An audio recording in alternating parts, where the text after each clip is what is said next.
Graças a Deus. Saudamos com a paz do Senhor. Amém. Sou grato a Deus por estar aqui pela primeira vez. Para mim é uma alegria estar participando dessa festa. Quero agradecer ao pastor Alessandro pelo convite. Também sua esposa, a irmã Samanta, sua família, são amigos nossos já de longa data.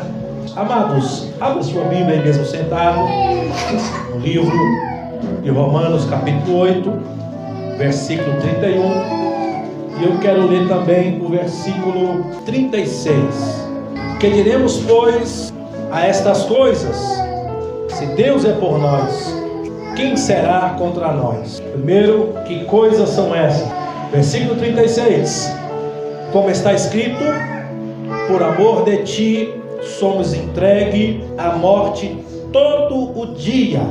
Fomos reputados como ovelhas para o matadouro. Paulo está neste cântico de vitória dizendo: por causa de Jesus, por causa do Evangelho, nós morremos todo o dia. Perceba que não há um dia específico para o cristão morrer por causa do Evangelho. Não, todo dia o cristão morre. Todo dia o cristão é levado como ovelha ao matadouro. Queridos, quando olhamos para esta carta aos Romanos, Paulo está falando a uma igreja mista, onde havia gregos, romanos e judeus ali.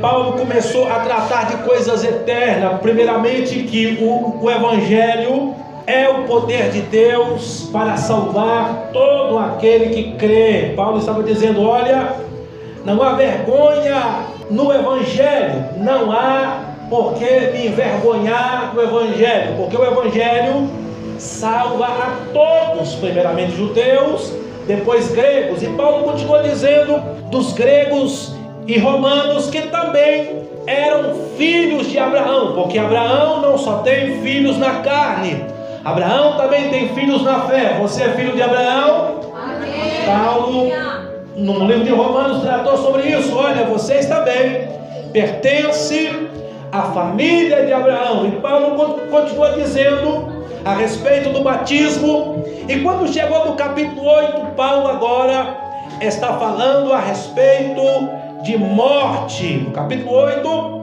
Paulo está falando a respeito de morte. Mas o que eu quero chamar a sua atenção é que Paulo escreveu essa carta no ano 57 depois de Cristo. E neste ano, quem era imperador de Roma era Nero. Já havia 3 anos que Nero estava a reinar sobre todo o Império Romano. Mas eu gostaria de fazer uma pergunta aos irmãos: se Deus é por nós, será que isso implica que não teremos inimigo? Será que é isso que Paulo está dizendo? Deus é por você, igreja, então não haverá inimigos. É isso que ele está dizendo? Não é isso. Às vezes achamos que é como que se você é aquele menino na escola e você tem um irmãozão do tamanho do pastor Alessandro, forte, e ele fala assim: olha, amanhã meu irmão vem me buscar. Então ele faz bagunça, mexe com todo mundo, faz uma arruaça, porque sabe que o irmãozão dele vai estar lá. E quem conhece vai dizer assim: não mexe com ele não, porque o irmão dele é bitelo. Queridos, não é isso que Paulo está dizendo. Mesmo que Deus é por você, mesmo você tendo essa certeza, mesmo você tendo essa consciência, mesmo dentro de ti haver essa convicção: eu sou filho de Deus, haverá inimigos. E interessante é que antes de chegar no cântico, Paulo está dizendo: o primeiro inimigo do crente é a carne. O primeiro inimigo do crente é os desejos, os maus desejos. Então por isso Paulo diz no versículo 36: por amor de Cristo, todo dia eu mato os meus desejos. Por amor de Cristo todo dia eu renuncio o pecado. Por amor de Cristo, todo dia eu renuncio a afronta. Por amor de Cristo, eu renuncio a tentação. Por amor de Cristo, eu deixo de fazer coisas erradas. Eu morro todo dia. Perceba que a carne é inimigo do crente. Paulo está dizendo: você precisa tomar cuidado com você mesmo. Capítulo 8, a partir do versículo 1, Paulo está dizendo: aquele que anda na carne não pode agradar a Deus, mas vocês nasceram de novo, vocês são do Espírito, e quem vive no Espírito mortifica todo o dia as obras do corpo. Então perceba que o meu primeiro inimigo sou eu mesmo tendo Deus em meu favor. A minha velha natureza quer ressuscitar, e eu preciso lutar contra isso. Mas Deus está em ti, Deus está contigo. Vale a pena morrer por causa do Evangelho. E quando Paulo está escrevendo essa carta, os irmãos de Roma, a igreja de Roma, que era uma igreja mista, ela começou a trazer uma certa perseguição contra ela. Por quê? Porque os irmãos começaram a mudar de vida, começaram a não se conformar com aquele mundo, começou a viver um novo estilo de vida. Mas o que atraiu a ira de Roma contra a igreja? O que atraiu a fúria de Roma, a fúria do império contra a igreja? Quando Paulo está escrevendo esse capítulo, parece que Paulo está vendo atrocidades, parece que Paulo está vendo irmãos sendo cortados a fio da espada, parece que Paulo está vendo irmãos sendo lançados no Coliseu Romano, sendo alimento de bicho. Parece que Paulo está vendo a igreja com fome, falo de comida natural. Parece que Paulo estava vendo a igreja sendo perseguida, ora sem comer, ora sem roupa para vestir. Parece que Paulo está vendo coisas horríveis acontecendo com a igreja, e Paulo está profetizando. Quando Paulo começa a fazer esse cântico, Paulo está profetizando que coisas piores iam acontecer com a igreja. 7 anos depois que Paulo escreveu essa carta, Nero decreta: todos os cristãos, todos que professam a fé, são inimigos do império. Todos os que professam a fé em Cristo devem morrer. Diga comigo: 250 anos. 250 anos. Quantos anos? 250 anos. No ano 64 do império de Nero, decretou a maior perseguição sobre os cristãos, e essa perseguição durou 250 anos.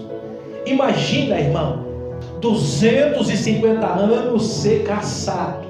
250 anos você está lá na sua casa, você trabalhou, você pagou os impostos, você construiu, e alguém diga: o pastor Alessandro é crente. Ah, ele é crente? Vamos lá tomar a casa dele. Agora pertence ao império, você não tem onde morar.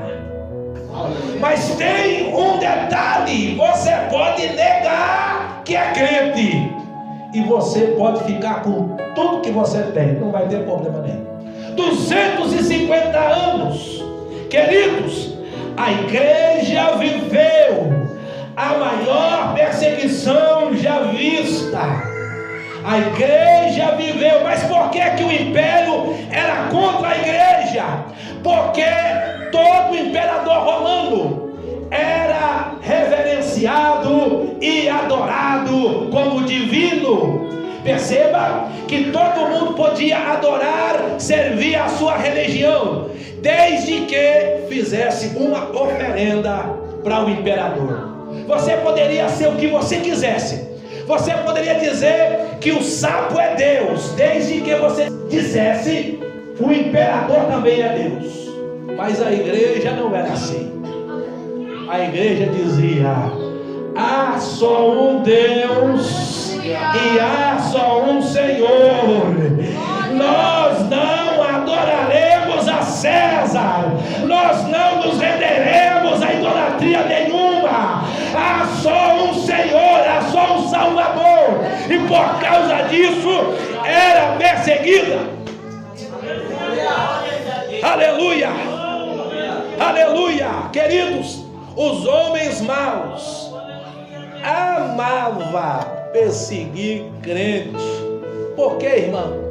Porque o crente é um povo pacífico. Imagina eu entrar na casa de alguém que vai se defender, que vai lutar pelo que é seu, que vai dar espadada, que vai dar tiro.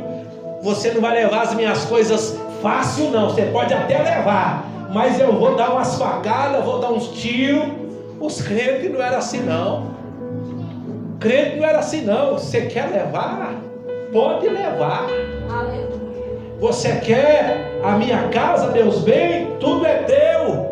Eu não tenho mais onde morar, não tem problema aqui, porque há uma casa no céu. E Jesus disse: eu vou vos preparar lugar. Que surabacalaceia. Meu querido, porque os crentes suportaram tamanhas atrocidades. Queridos, porque os crentes conseguiram suportar tamanhas atrocidades, serem queimados em praça pública, serem lançados em tachos de óleo fervendo, sendo esfaqueados e mortos, servindo de experiências a homens maus, e ainda continuar dizendo: só o Senhor é Deus. Só o Senhor é Deus. Como foi cantado aqui, Senhor, eu não vou desistir. A minha adoração é para Ele. Que suramaceia. Levandará-ceia. Irmão, diga comigo: de olho no prêmio. De olho no quê? No prêmio. A igreja tem que ter seus olhos no prêmio. Mas o prêmio da igreja não é aqui. O prêmio da igreja é em Cristo Jesus. Olha o que o apóstolo Paulo fala no capítulo 8, a partir do versículo 16. Meus irmãos, o Espírito de Deus testifica com o nosso homem interior que somos filhos de Deus. Há uma certeza aí dentro que você não é daqui. Jesus disse assim: se o mundo vos aborrece, saiba porém que primeiro aborreceu a mim. Se o mundo não ama vocês, é porque vocês não são deste mundo.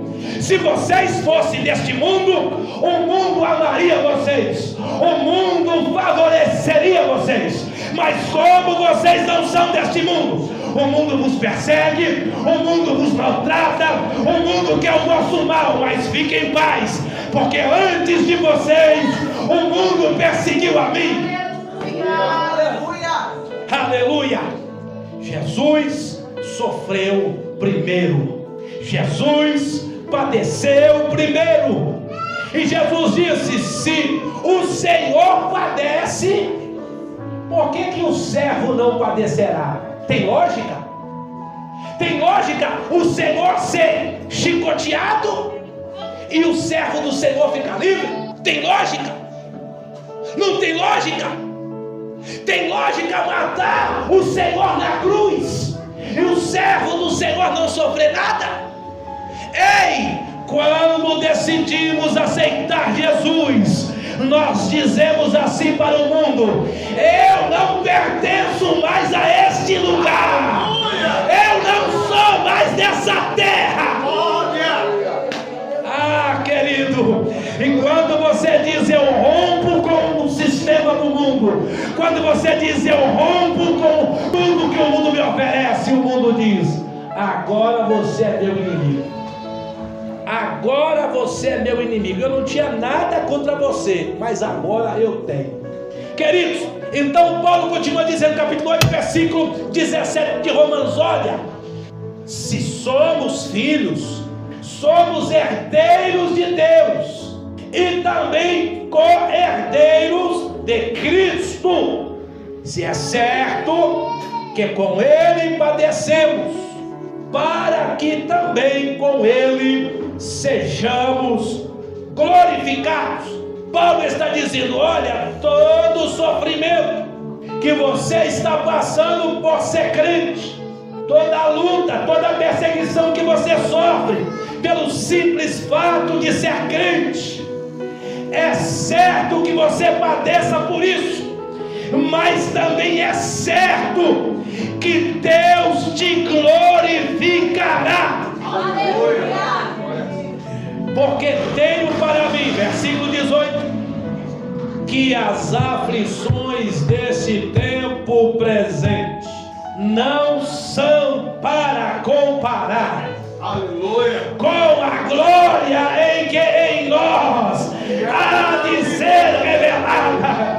Querido, imagina quando você chegar no céu, querido, e Jesus declarar diante do Pai e dos santos anjos: esse aqui, meu Pai, foi fiel no pouco, no muito eu estou colocando, eu declaro o nome dele diante de ti, diante dos anjos, é meu discípulo.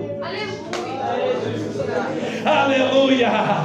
Querido, você vai dizer assim: eu não sofri nada, eu não padeci nada, tudo que eu passei é comparado a nada diante da glória que Deus revelou em nós.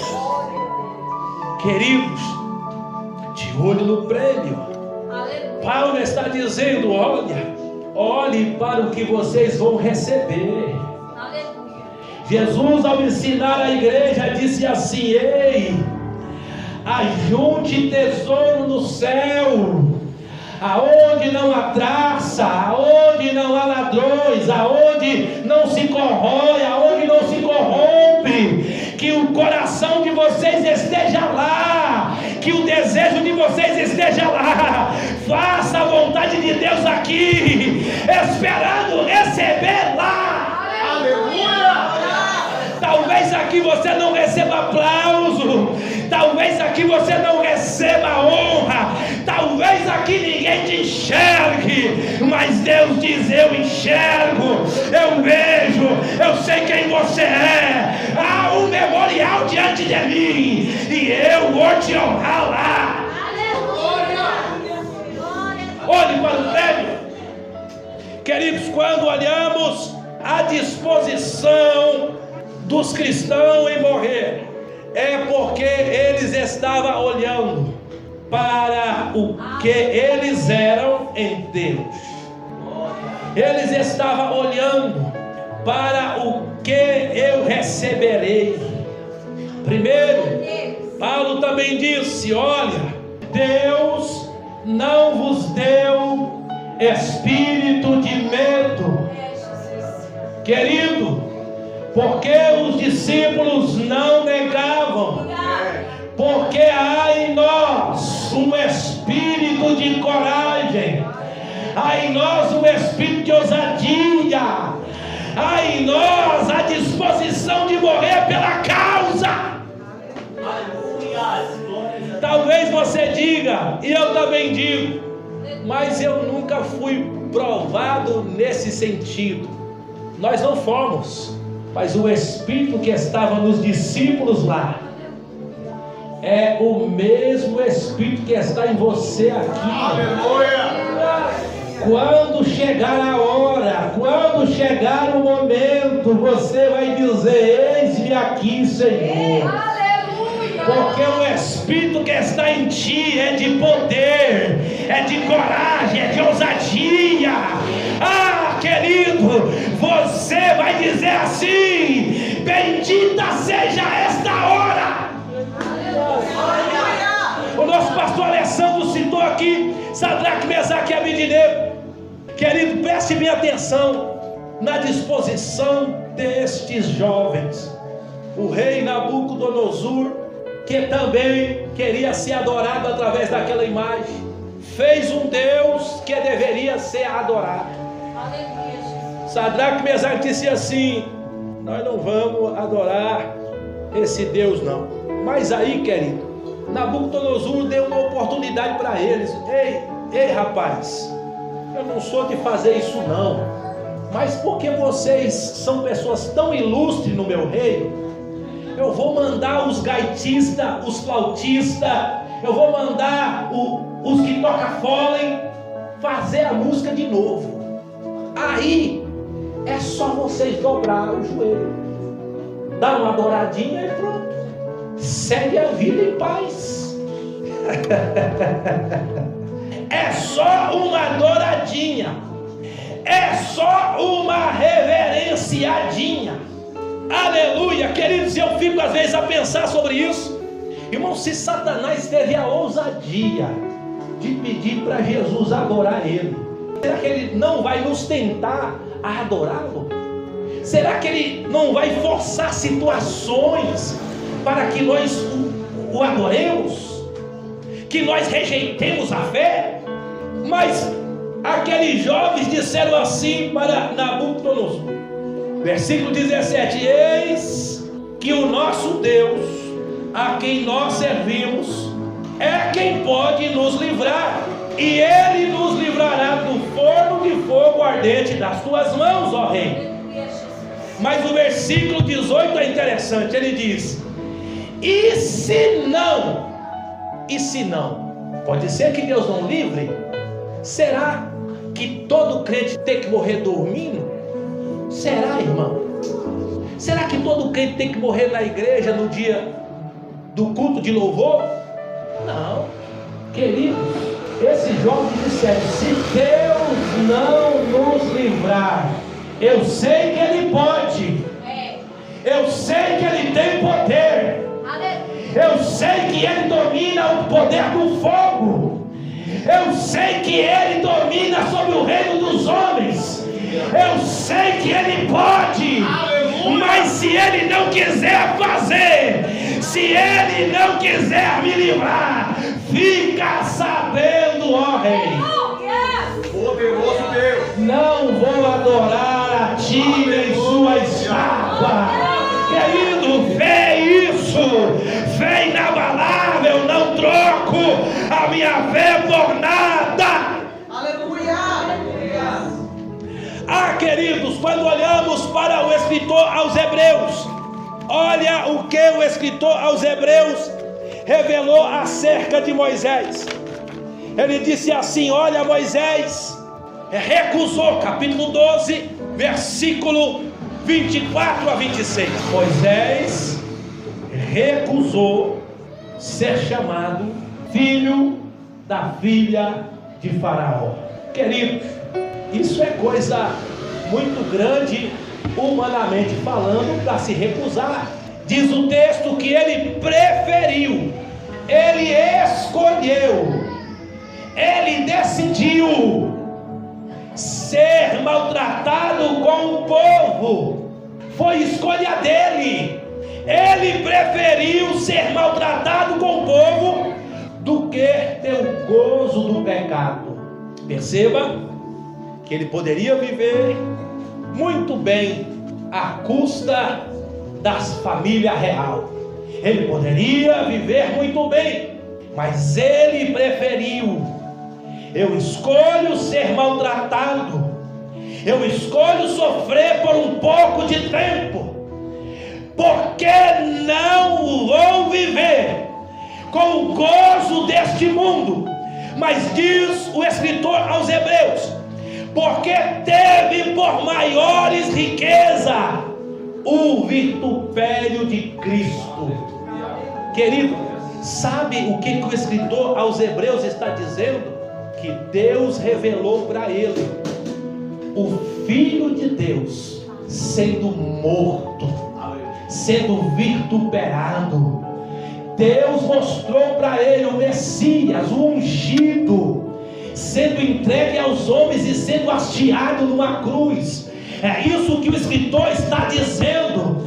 Ele teve por maior riqueza o vitupério de Cristo, ou seja, ele disse: se o Filho de Deus há de sofrer, como que eu não aceitarei o sofrimento?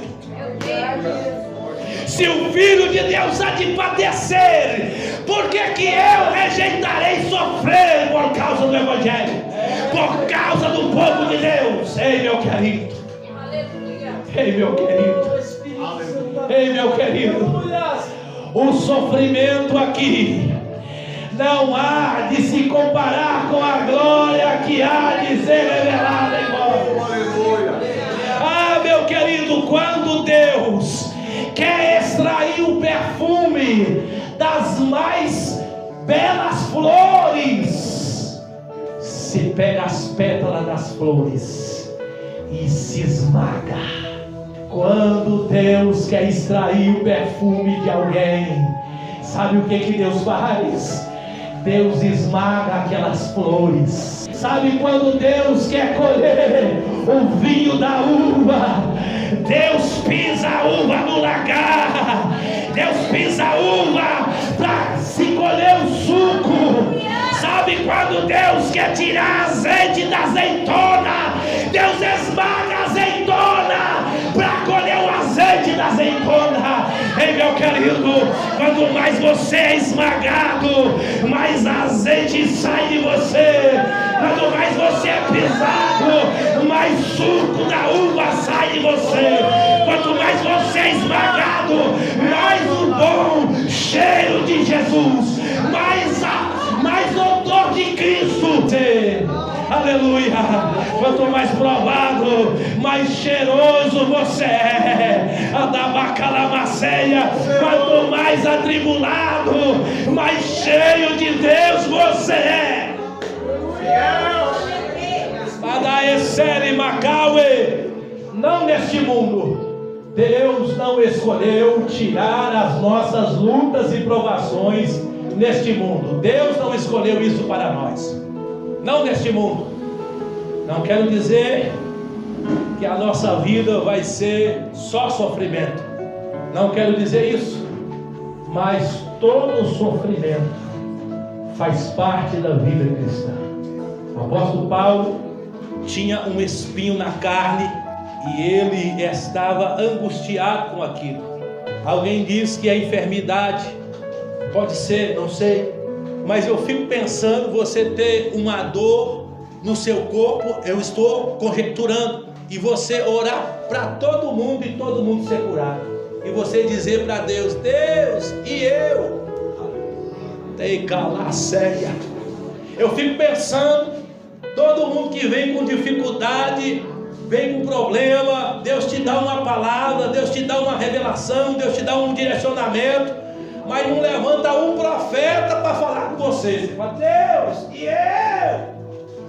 Paulo estava vivendo uma dor, um sofrimento pessoal, e ele chegou para Deus e disse: Deus, eu não aguento mais.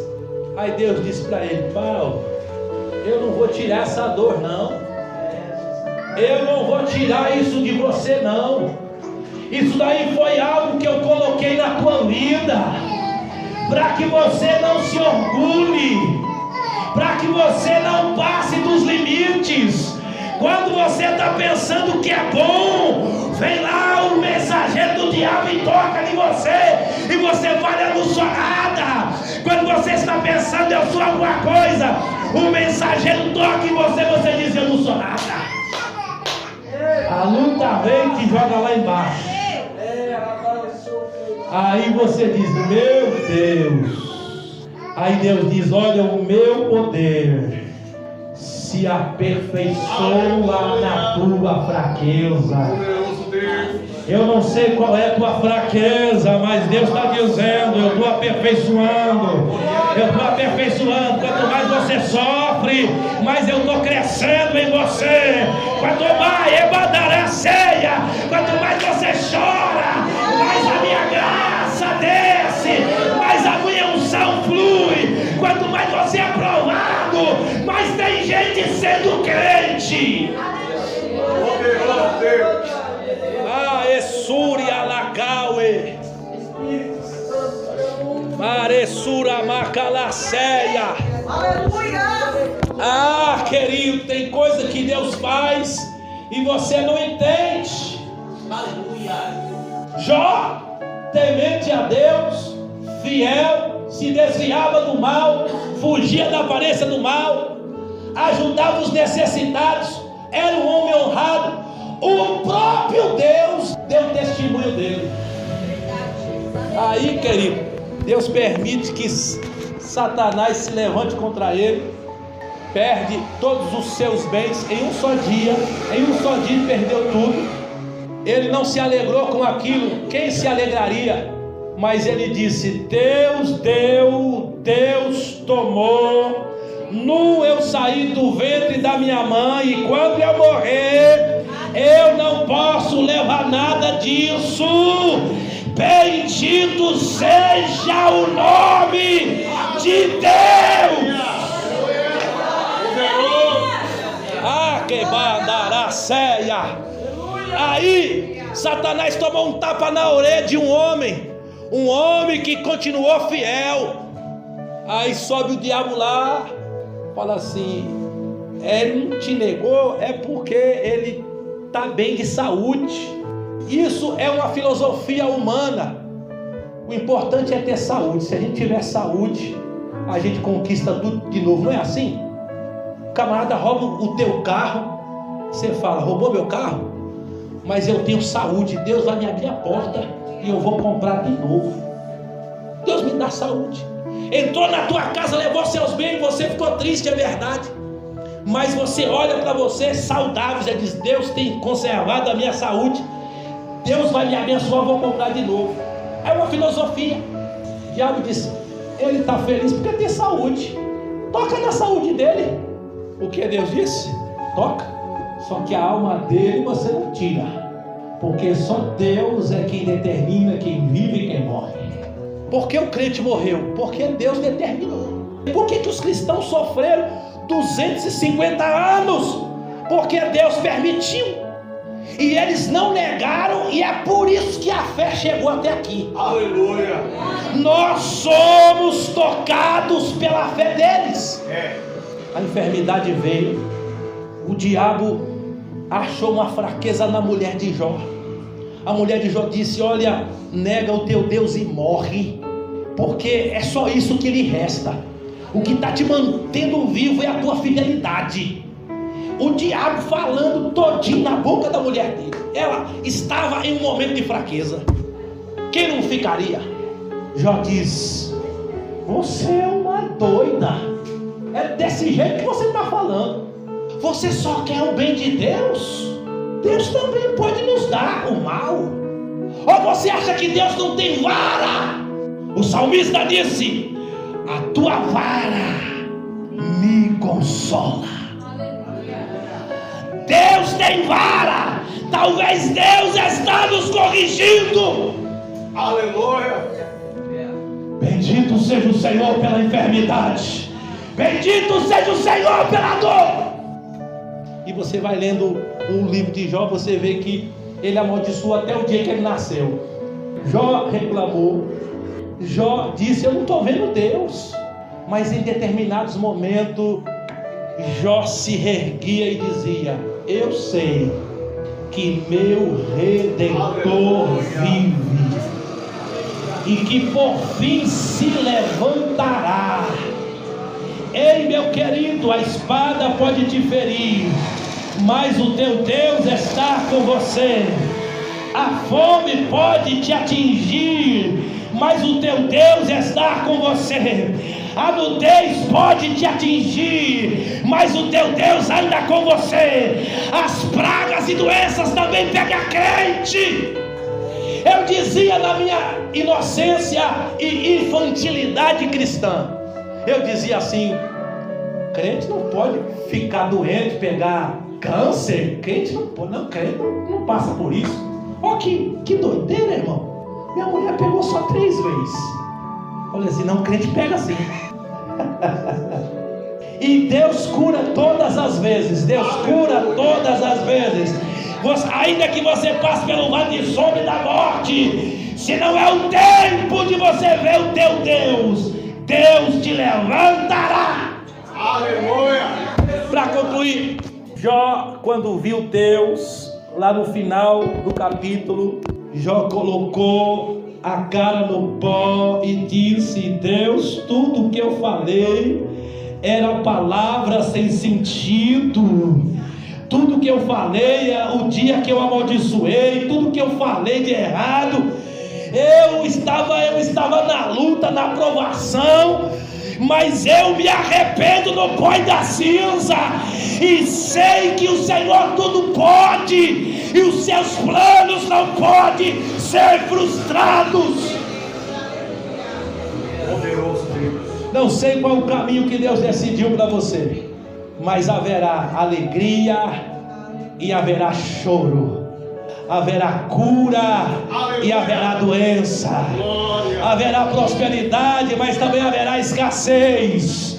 Mas disse Paulo: eu sei estar abatido, eu sei ter abundância, sei não ter nada, porque eu posso todas as coisas naquele que me fortalece. Fique com essa palavra e que o Espírito Santo continue falando em cada coração. Devolvo a palavra ao nosso pastor, agradecendo essa rica oportunidade. Glória a Deus pela palavra que o Senhor trouxe em nossos corações.